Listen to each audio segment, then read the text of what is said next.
From channel marketing perspective, so actually, I don't think it's going to change a lot. So we've done a lot of work over the last year and a half to build, I think, a world set of capabilities, world-class set of capabilities from a marketing perspective for our partners.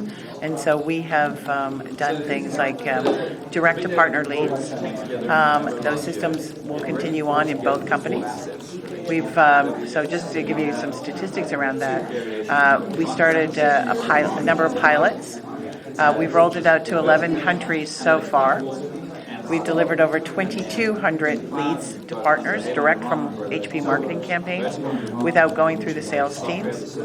And we'll roll that out to 30 countries by the end of the year. We rolled co-marketing zone, which is the capability for partners to locate marketing assets, pull together a marketing campaign, and get delivered partner-ready or production-ready assets for things like websites and stuff like that. We've rolled that out worldwide. We've rolled out our MSA program, our Marketing Services Agency program, where we've used HP's power of procurement to negotiate really great deals with these marketing services agencies. And if a partner uses the marketing services agency, the MSA will actually claim on their behalf. So a partner doesn't have to upfront the money. We've also rolled out syndication. So for those partners who want to make sure that they have the most up-to-date content from HP, we have content syndication that's rolled out, and we're bringing on more and more partners every day. Rolling forward, let's see what else. We're rolling out worldwide a planned MDF model that will be part of both companies. So if you think about the work that we've been doing in channel marketing, we've actually been setting up both companies for success. So both companies will take the programs and the systems with them post-separation. Who creates the idea of this spin-off and why? Sorry, Chris, which idea? Who creates this idea of this huge spin-off and why? Yeah. So what we do is we have a number of advisory boards, and so we have a marketing advisory board. We also have a partner advisory board, and so we have an opportunity where we talk to them about 2 to 3 times a year. We talk about what we're doing, what we're missing, what do they think we need to do. Where do we have systems where we think that we have an opportunity to make it a better partner experience. So in many cases, we've always talked about, you spoke, we listen. And so it's been a very big component of our program to have to talk to partners and say what will make this piece of whatever it is better. Listening to them and then doing the work, right? And then rolling it out consistently across all of our regions.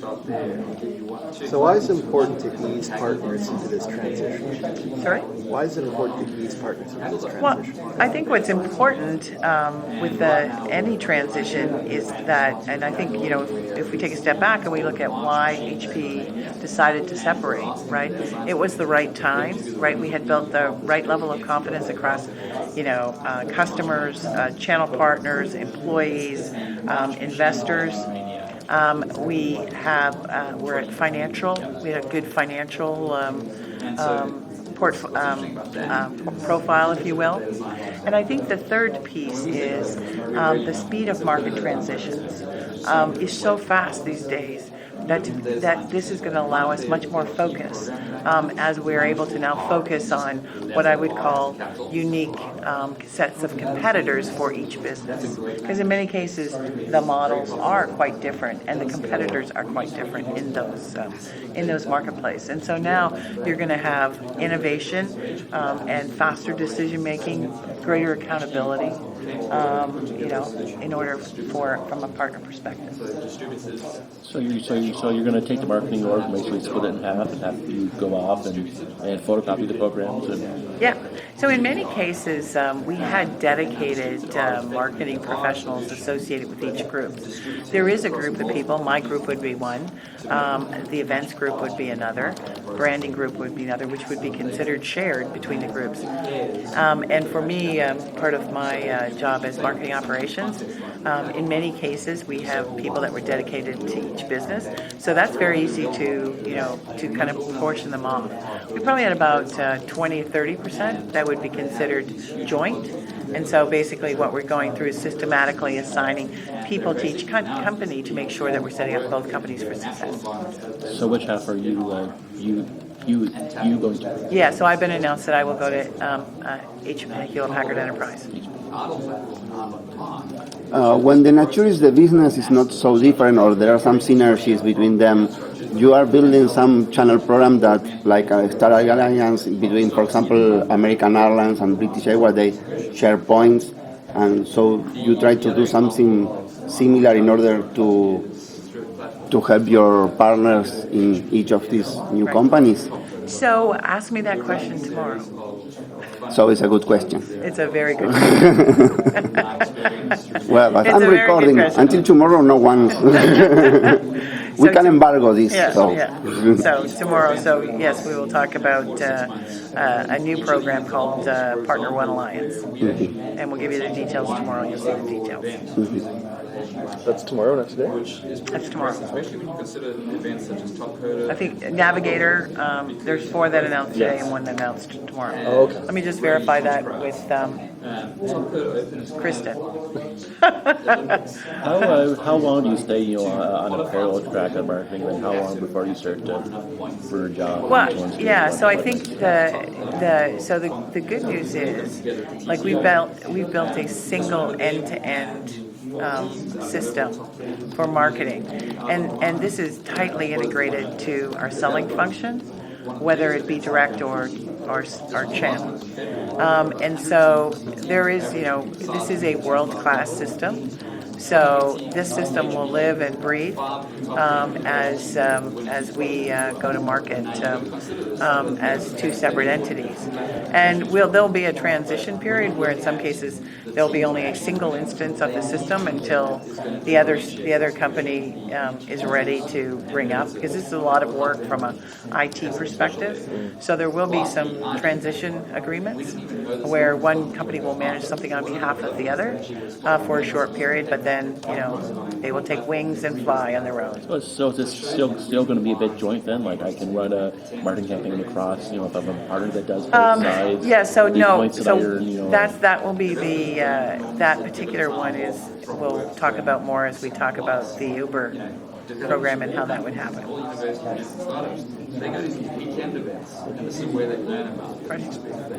Actually, let me see if Kristen's here. I'm not sure if that's going out tomorrow or today. Hey, Emily. About this last hack over here is this one was a World Bank Challenge that this team won. Can you find out from Kristen when we release the Alliance program? Yeah. Is it tomorrow? I think it's tomorrow. I think it's tomorrow. Yeah. Let me be sure so I don't. Well, Okay.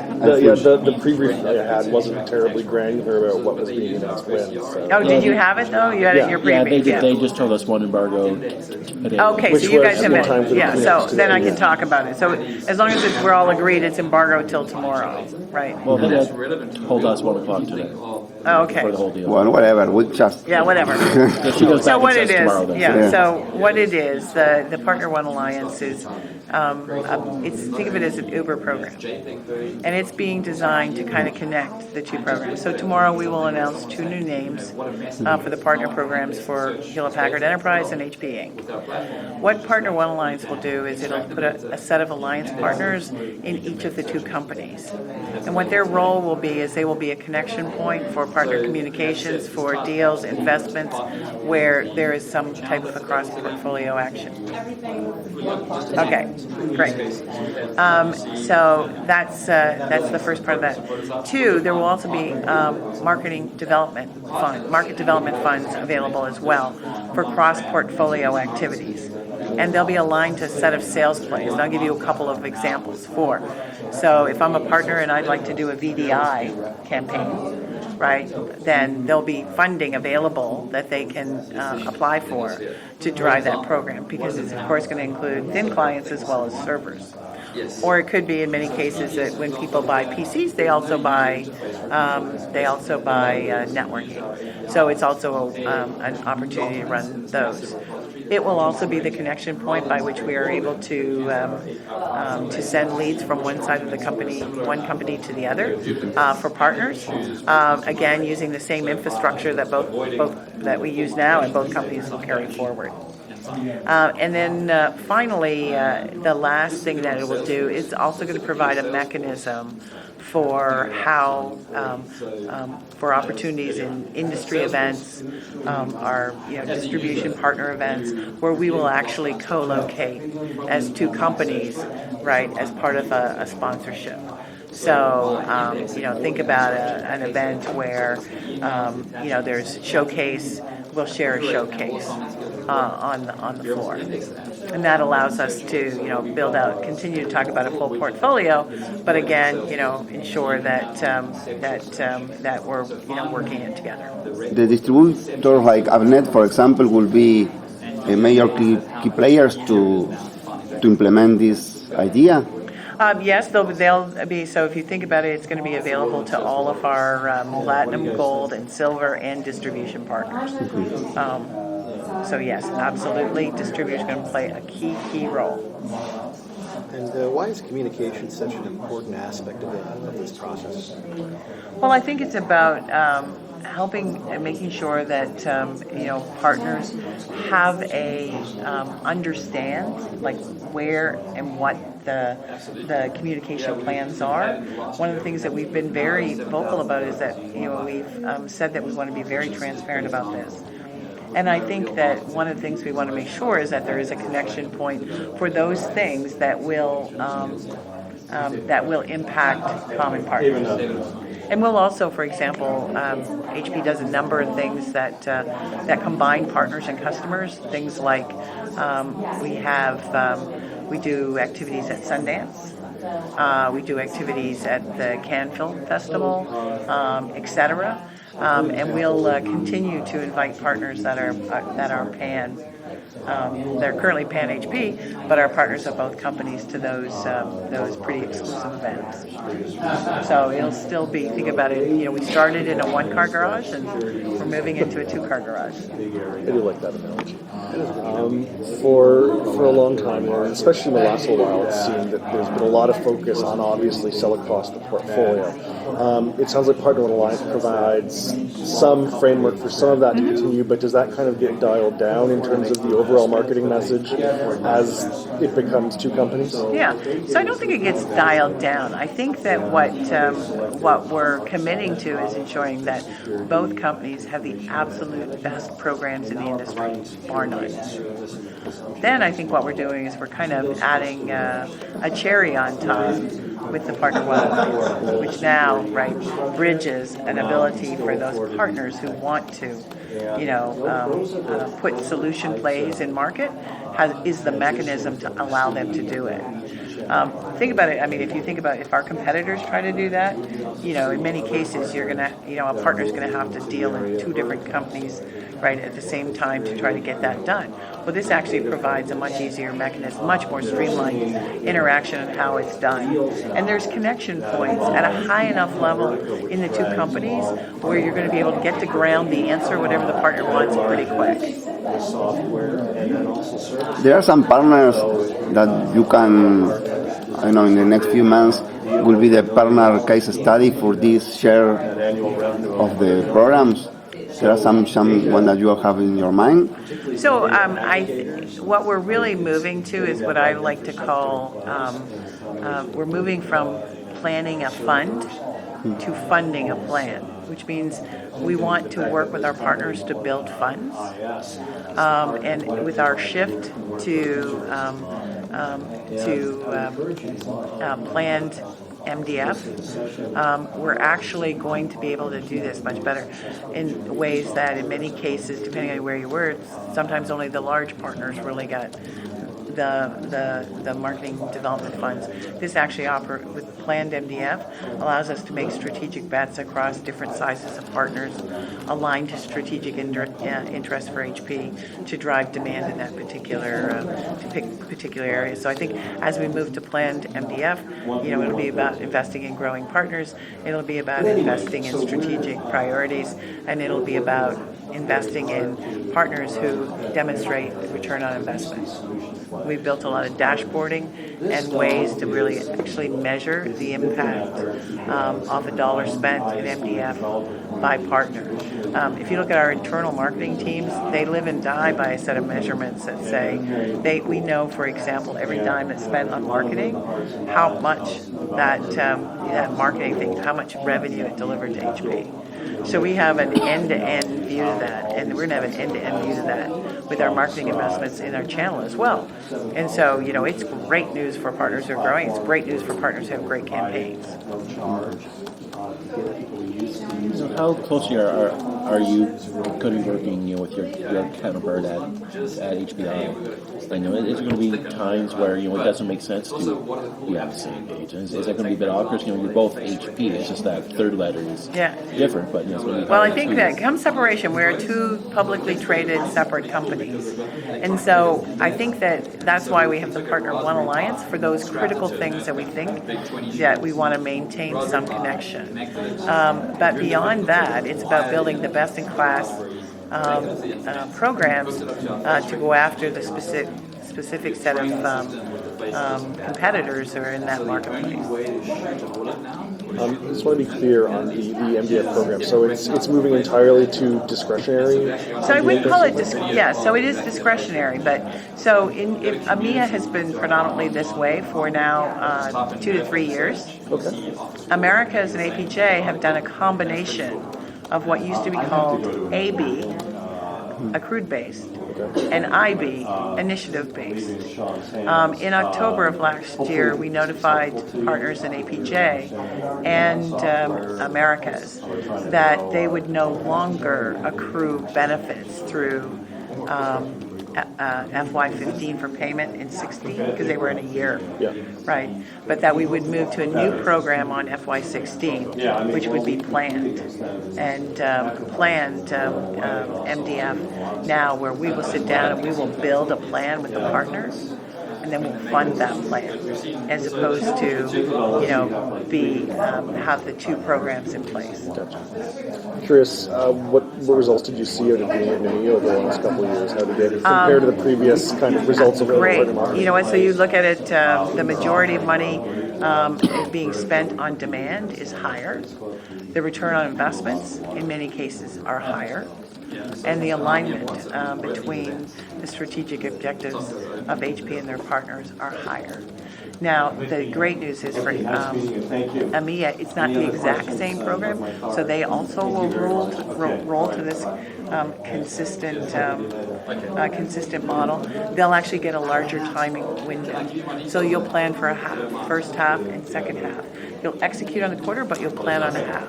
So the one thing the partners have really asked for us is this idea of predictability and the ability to plan and to have longer timelines. And partners we've had this campaign that we've been running with partners from the moment I took over channel marketing, called "You Spoke, We Listened," and this is just another example of partners telling us what they really want. And then us going back and figuring out how we can do this in a regionally consistent model that will drive, benefits both at the partner side and benefits at HP side. And a planned MDF is actually going to do that.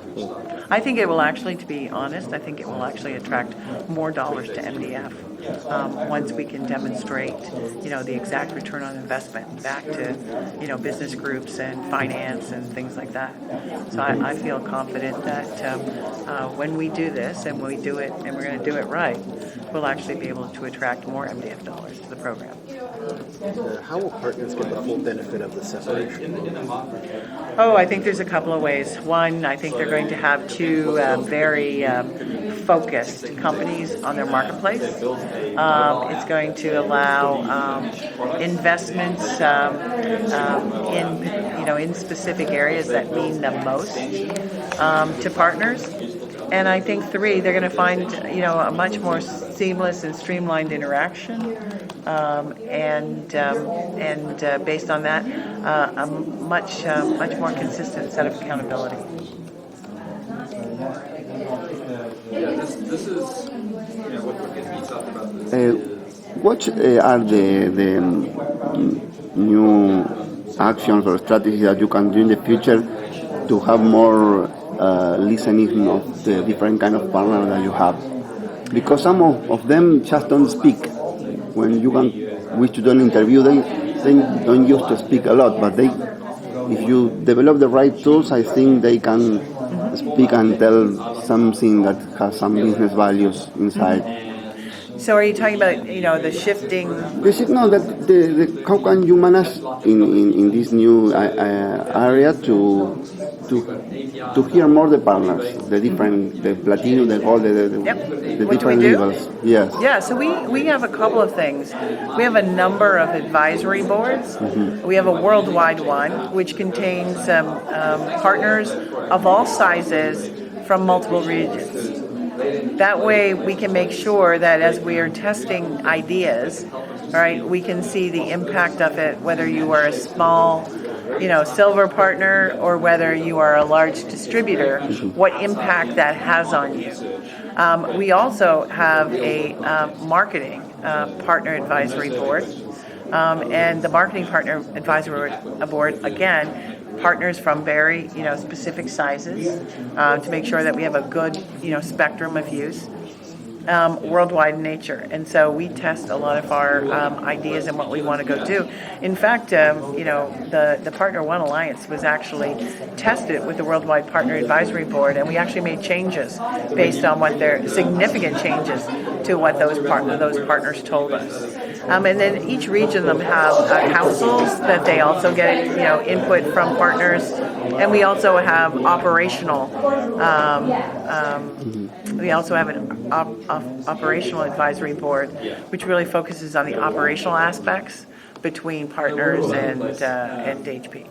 Yes, I mean, because there is some future in the crowdsourcing and these new tools to just pick up a little from everybody and just absolutely. build the story. Yeah, so we have a lot of social media stuff that we analyze that comes in from partners. We also do a lot of work with Candifero in Europe with polls and sentiment analysis and partners. We use a lot of different mechanisms to get partner input for. In fact, we used partner input to determine what names that the new partner program should have. So we actually went out and tested that. And then ultimately just the Marketing Partner Advisory Board actually saw before even HP people did, saw 5 different potential brand implementations for Hewlett-Packard Enterprise.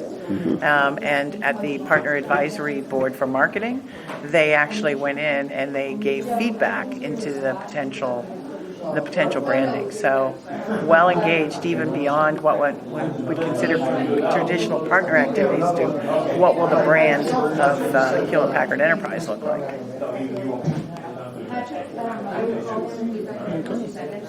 Is that the wrap? Are you guys on for your next one? I think it's 31 after that. They'll be pulling us away soon.